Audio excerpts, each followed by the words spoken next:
Hey everyone, welcome back to another episode of Rebel Rewind. My name's Christopher, and Eric not with me this evening. Had a little family emergency, but he'll be back next week, if not later this evening, but next week for sure. But we still have some pretty interesting news as far as Star Wars goes. But if you're joining us live, if you're joining me live, I should say, um, let me know how you're doing in the chat. How are you guys doing? What are you guys excited for? Because Andor starts up really quickly, like in what, less than a month, little over a month, because it starts on the 22nd. So that's exciting. But yeah, we got some pretty cool news to go over here. Let's jump into the first story for this evening. Let's do this here. There we go. So yeah, Tamora Morrison is reportedly set to bring live action Captain Rex to life in an upcoming Star Wars project. So this is an older article, but for some reason, I don't know, we missed it. Eric and I missed this one. But Tamora Morrison is widely recognized for his role in the Star Wars universe, where he first played Jango Fett in Attack of the Clones in 2022. Since Jango was a template for the Republic's clone army, Morrison has gone on to portray many of his clones, including Boba Fett.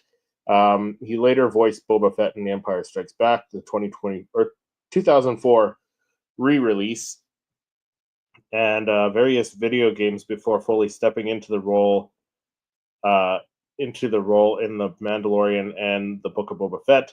So now, industry insider Daniel Richman, who is a fairly reliable source in entertainment news, it seems like, he reports that Tamora Morrison will play Captain Rex in a live-action Star Wars project. However, he is not completely sure which project it is. He assumes it will be Ahsoka Season 2, but it has not actually been confirmed yet.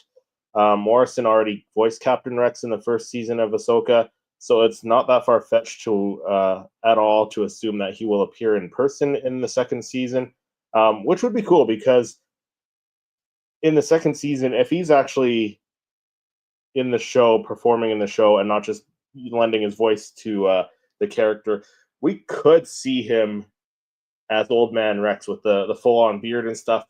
And we did see him as a homeless 501st clone trooper in the Kenobi series with like a much longer beard than Captain Rex had.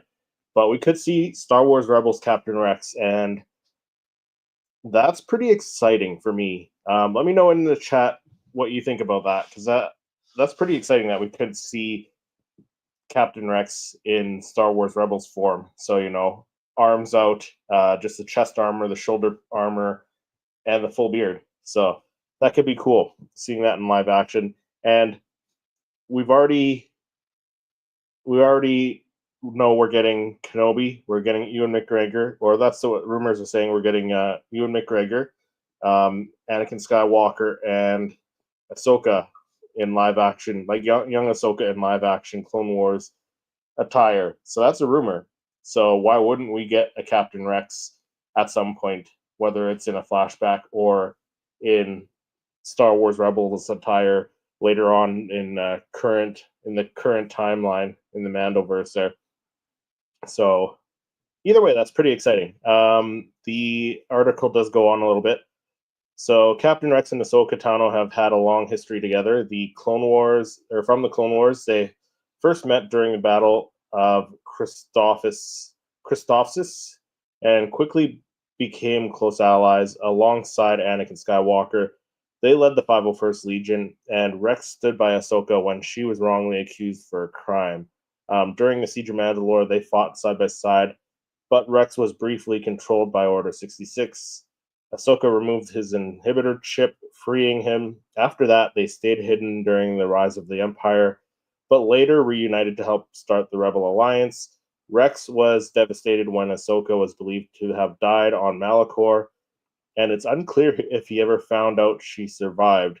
His last known battle was on Endor during the Galactic Civil War. At first, Ahsoka was sad to be uh, said to be a miniseries.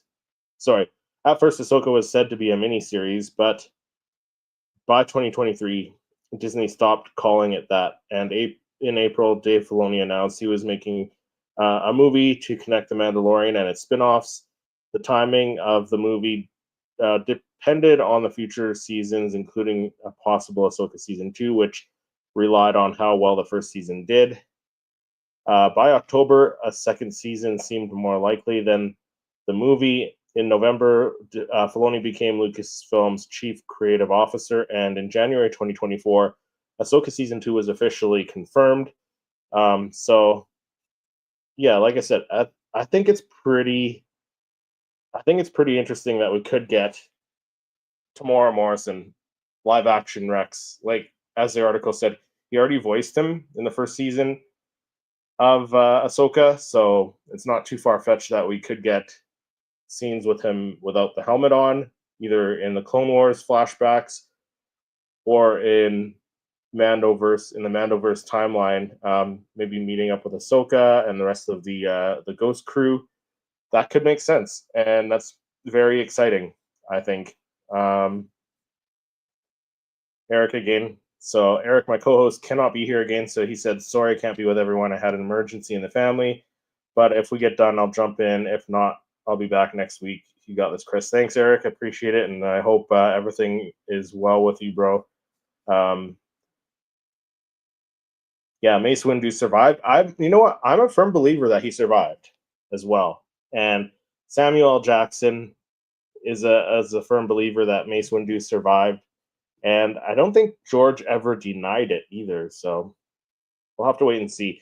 I'm all for bringing Mace Windu back. So we'll have to see. But that's the Captain Rex news. Let's move into some other news here. This time it's about Moff Gideon and Giancarlo Esposito, who has played Moff Gideon in all 3 seasons of The Mandalorian, and he talks with or the article comes from comingsoon.net. So Giancarlo Esposito addresses a potential Star Wars return as Moff Gideon. So Giancarlo Esposito is hoping he'll be able to reprise his Star Wars role as Moff Gideon for some future project. Esposito played Moff Gideon in Disney Plus's The Mandalorian, which premiered in 2019 and has run for 3 seasons. His character may have died during the finale of The Mandalorian Season 3, though whether or not that moment truly marks the end of Moff Gideon remains to be seen. So, in that scene, too, I don't know. People have speculated that that was a clone because he looked different without the mustache. And if that was a clone, maybe the real Moff Gideon is off somewhere as well, and we could see him. I would be okay with that. I would be okay if that was a clone that died, one of his clones, and then the real Moff Gideon is off somewhere. Because Giancarlo Esposito, he plays a wonderful villain in all of his work, like in The Boys, in this. I'm assuming in Captain America, Brave New World, because he's a villain in that as well. So I'm assuming he does a fantastic job in that. He just plays an incredible villain. The guy just knows how to be evil. So I would happily have Giancarlo Esposito back in the seat playing Moff Gideon again. So what did Giancarlo Esposito say about potentially reprising his Star Wars role? So speaking with Empire Magazine, Esposito said he would gladly reprise his Star Wars role for an upcoming Lucasfilm project, although he can't say whether or not he'll be in The Mandalorian and Grogu. So he can't say. So it's quite possible we do see Moff Gideon in The Mandalorian and Grogu, just because Giancarlo says he can't say. That's not a yes. That's not a no. It's not a definitive answer. So it's possible. It's possible we see him. What does everyone think in the chat? What do you think? Do you think we'll see Moff Gideon return in The Mandalorian and Grogu? I mean, it kind of it would kind of be kind of make sense for him to make his return if if that was a clone that died in season 3 of The Mandalorian. Um, I'm good with that. That, like I said, Giancarlo in Star Wars, like such a great casting job. So um, it's quite possible. Like I said, he didn't confirm or deny, just said he can't say, and that's what a lot of actors say when they're trying to avoid slipping up and saying something that they're in a show or a movie or whatever. So he goes on and says, "There's a big movie coming out that's focusing on Mando and Grogu. I can't say I'll be in that," Esposito said, "but I hope to be able to join the franchise again because I think there's more road for Moff Gideon." Yes, I absolutely agree. There is definitely more road for Moff Gideon. There's more more evil to be like he's got to wreak more havoc on the galaxy. So I think there's definitely more road for Moff Gideon. So directed by Jon Favreau, Mandalorian and Grogu is a forthcoming movie that will serve as a contribution or a continuation of The Mandalorian. Sorry, it will star Pedro Pascal, Sigourney Weaver, Jeremy Allen White, and Johnny Coyne. I think is how you pronounce that name. The film is scheduled to release in the U.S. theaters on May 22nd, 2026. So a little over a year. But let's not forget that there's rumors that season 4 is coming after the Mandalorian and Grogu movie. So if he doesn't show up in the Mandalorian and Grogu movie, if Giancarlo doesn't come back as Moff Gideon in this movie, it's entirely possible he shows up, whether it be in flashbacks or as another clone or as the original because the clone died in the season 3. It's entirely possible he shows up in season 4. So that's pretty cool. I'm excited about that. I'm excited about the return of these two big characters in the Star Wars universe. So that's the news on returning characters. So next, we have a little behind the scenes Star Wars news, which has to do with Light and Magic. So the Industrial Light and Magic behind the scenes look at everything that they've done and help contribute to movies and stuff like that and push the boundary as far as special effects and stuff goes. So Light and Magic season 2 to premiere April 18th on Disney Plus. So I think this is like the day before Star Wars Celebration because I think Star Wars Celebration takes place when? I think it takes place April 19th, I think, to the 22nd, I believe. When does a Star Wars Celebration take place? Star Wars Celebration, yeah. Oh, April 18th to the 20th. So it actually premieres on the first day of Star Wars Celebration. So they might even show that at Star Wars Celebration. How cool would that be if you guys are going to Star Wars Celebration? If anyone is going, how cool would that be? You get like a get to see that live. Maybe in a theater somewhere over there. That would be cool. Maybe they do a panel for ILM, right? And do that. So who knows? It's exciting though because I did enjoy seeing how ILM really pioneered the way for other or for special effects in movies. They really did. Whoops. Let me bring back my window here. They really did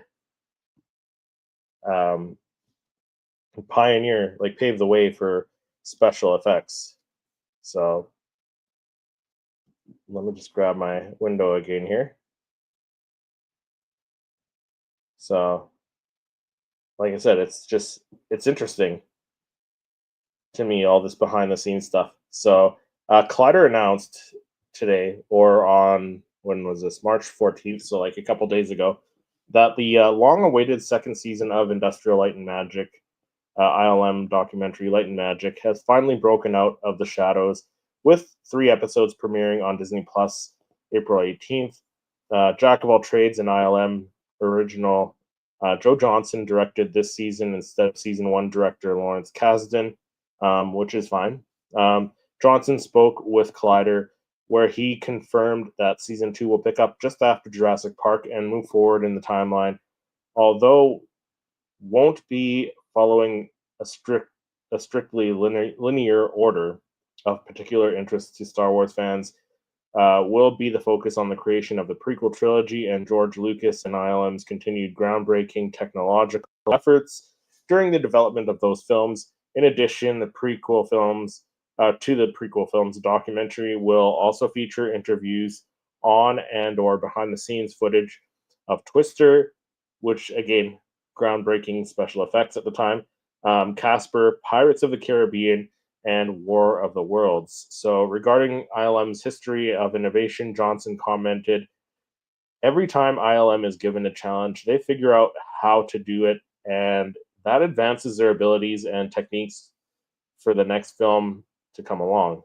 The announcement of the second season of Light and Magic documentary came as a surprise to fans when Johnson casually mentioned that they had wrapped filming. This was back in October 2023, and everyone had basically forgotten about it until now. April is shaping up to be a busy month for Star Wars, and/or season 2 will debut its first 3 episodes 5 days later, 5 days after ILM, the Light and Magic. So it's going to be a busy month. April's going to be a very busy month, and I'm excited. I'm excited to potentially get sneak peeks at upcoming projects from Celebration, because they might show maybe like a teaser for the Ahsoka series. Who knows what else they could show? Maybe another teaser for the Mandalorian and Grogu. Will we get to see it on the official Star Wars YouTube page or YouTube channel? Who knows? It's very possible. But it should be interesting to see. It's shaping up to be a very busy April, and then Star Wars Visions premieres in April too. So you got ILM Light and Magic, you got Andor season 2, you got season 3 of Star Wars Visions, which is very cool. I'm excited for all of this. April's going to be a great month. It's going to be insane. Patrick Poptography says hello there. Hey Patrick. Thanks for watching, my friend. Yeah, let me know in the chat. And anyone who's watching, let me know in the chat what your thoughts are on these articles here. We will jump into the next article, which has to do with Knights of the Old Republic, which is very cool. So this article comes from IGN. So Star Wars Knights of the Old Republic remake developer insists everything we have talked about is still in development. So this is referring to the remake of the Knights of the Old Republic video game. So Saber Interactive has insisted all its previously announced games are still in development, despite the radio silence around high-profile titles such as Star Wars Knights of the Old Republic remake. Hot on the heels of the announcement of Warhammer, whatever, Space at some game. I don't really care about that. Saber Chief Creative Officer Tim Willits tweeted to reassure the studio's fans about everything announced is still in the works. So Saber Initiative is one of the largest independent developers in the world. Willits said, "We are working on numerous games across many different genres. Everything that we have talked about is still in development. We will share information," and remove this ad. However, we get rid of this.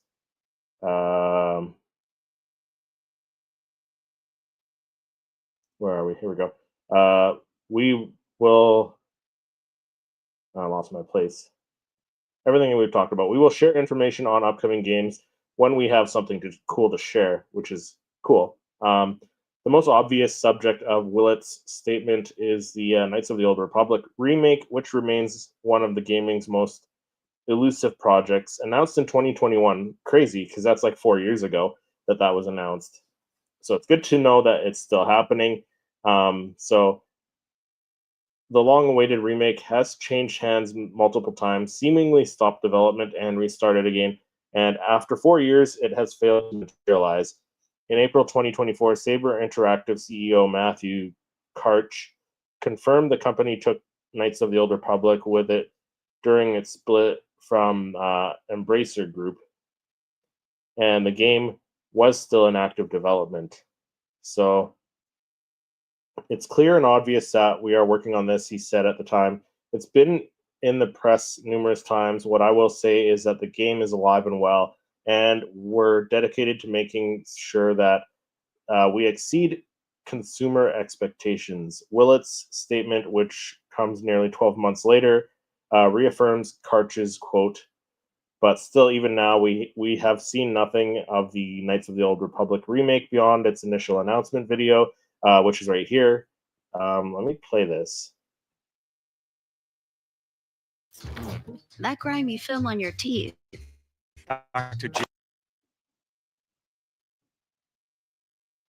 This was from the initial announcement, I guess 4 years ago. So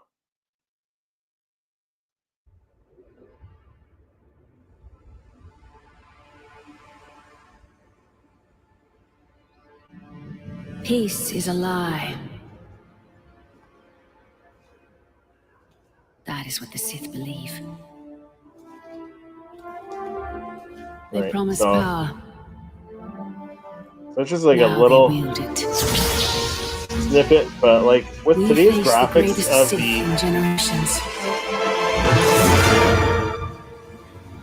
They must be stopped.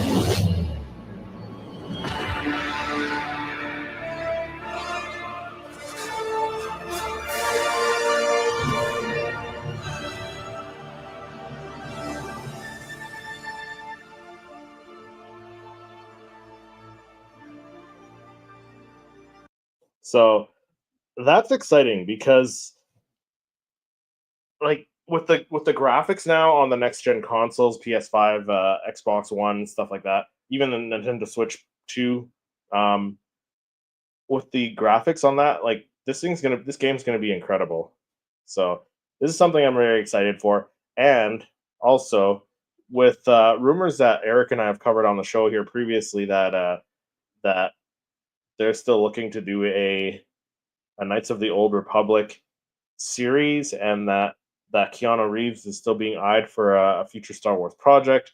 With those rumors that we've covered in the past, could it possibly could they be working on these two things at the same time and possibly release them in the same year? So you got the game that comes out just before the series, or even flip flop, have the series come out just before the game, because that would be incredible. Eric in the chat giving us a little bit of an update. Hello there, just popping in for a minute. We're waiting for the meds to be administered to my niece to kick in. Hopefully everything is good, man. Like that sucks.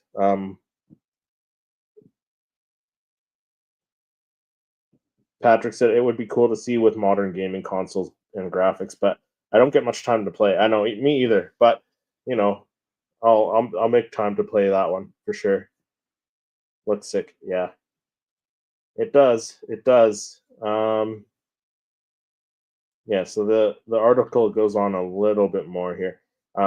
Saber is also has other games in the works, including a number due out this year. John Carpenter's Toxic Commando, which I'm not a big gamer. I don't really care about these other ones, and Jurassic Park Survival are still down for 2025, but neither has a release date. Saber is also working on a brand new truck game.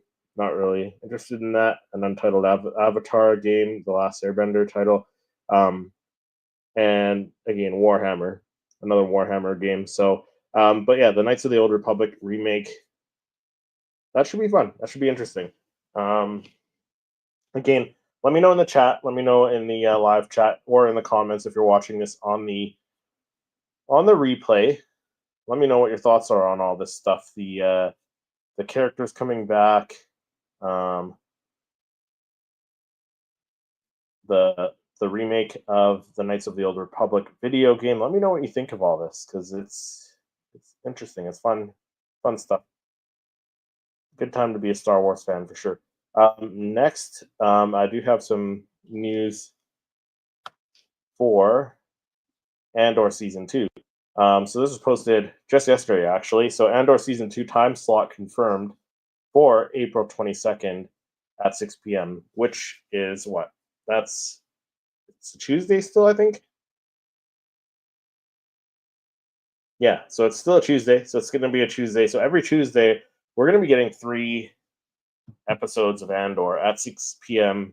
Pacific time. So here, if you're Mountain Standard Time or Mountain, I guess it's Mountain Daylight Time now, that'd be 7 p.m. East Coast would be like Eastern Time. What that'd be like 9 o'clock. So I feel sorry for my friends over out east having to watch 3 episodes of Andor at 9 p.m. at night, because that's going to be like an hour and a half at least. If these episodes are like half an hour each, they could be like pushing 45 to 55 minutes each, and then you're looking at an hour and 45, maybe almost 2 hours of Andor every week, and then having to make reaction videos for all this stuff. I do not envy you. I feel sorry for you guys who are putting out the reaction videos for all those Star Wars series. But yeah, Disney Plus has confirmed in a press release that Andor Season 2 will be releasing Tuesdays at 6 p.m. Pacific, 9 p.m. Eastern, beginning on April 22nd, following other latest original programming releases on the streaming platform. The press release, which gives a rundown of Disney Plus's entire April offering, if you are interested, also included the following official synopsis for the show. So let's read that. So Lucasfilm's Emmy-nominated thriller Andor. Emmy-nominated thriller. I guess it is a thriller. I guess it is. Eric in the chat, they should go back in the vault of old Star Wars games and give them the same treatment with new graphics and reissue them. Like, come on and give us a new pod racing game. Yes. Episode 1 Racer? Exactly. Yes, Eric, my guy. Yeah. Give them new life. I would play a new racer game, or even, you know what? One that I mention quite often if you watch the channel, Star Wars Dark Forces 2 Jedi Knight with Kyle Katarn. That was a great game. I played the hell out of that back when I was in high school. Multiplayer, Capture the Flag online. That was fun.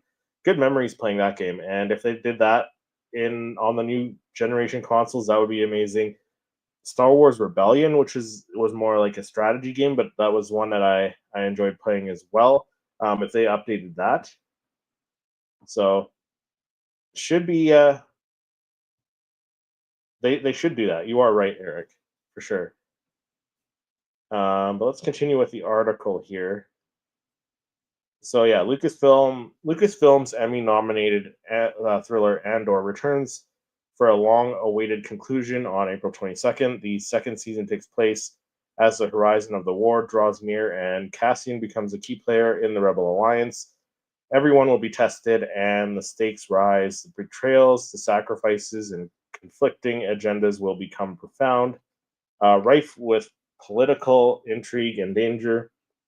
The series is a prequel to Rogue One, a Star Wars story, which portrayed a heroic band of rebels who steal the plans to the Empire's weapon of mass destruction, the Death Star, setting the stage for the events of the original 1977 film.